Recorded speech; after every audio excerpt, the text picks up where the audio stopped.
Okay, that was quick. Okay, so we're back with line 4. All right. It says, "He who sits in the heavens shall laugh." So who's sitting in heaven? God. All right. Is God concerned about the nations raging against him? Not even. All right. He's laughing. Okay. The Lord shall behold them in derision. And so we talking, derision is contempt manifested by laughter.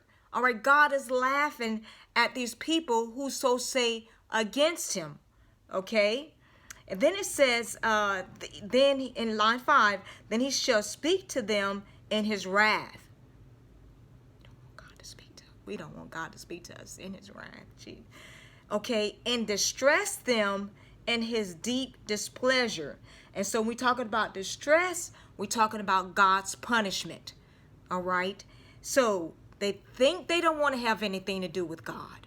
All right. Well, if you don't want to have anything to do with God, then hey, you're looking for some punishment. You know what I'm saying? So, So it says, "Yet I have set my king on my holy hill of Zion." And then so when we look at Zion, Zion is a fortress.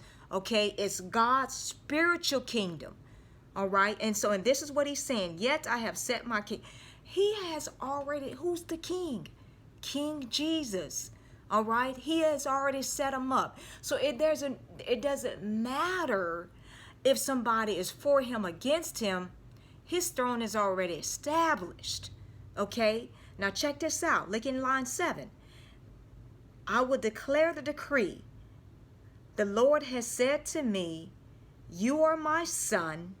Okay, this is God speaking. This is what his law. All right, his decree.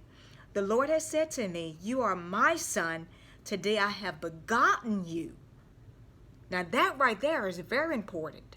All right. What does that begotten mean? I like my pastor had done a study on this and said begotten means one just like God. All right. So the only begotten son, okay, is Jesus. Jesus is God. Jesus is just like God. In the beginning, like John 1:1, in the beginning was the Word. The Word was with God, and the Word was God. And if we take the Word, okay, and replace it with Jesus, in the beginning was Jesus. Jesus was with God. Jesus was God. All right, so you can't separate the two. But the thing about it is, Jesus still had to come. All right, and he had to come as what? He just, God could have just sent him plop down and he could have come as a man. But he didn't do that. He sent him through what? Came as a baby to grow up into this world, all right?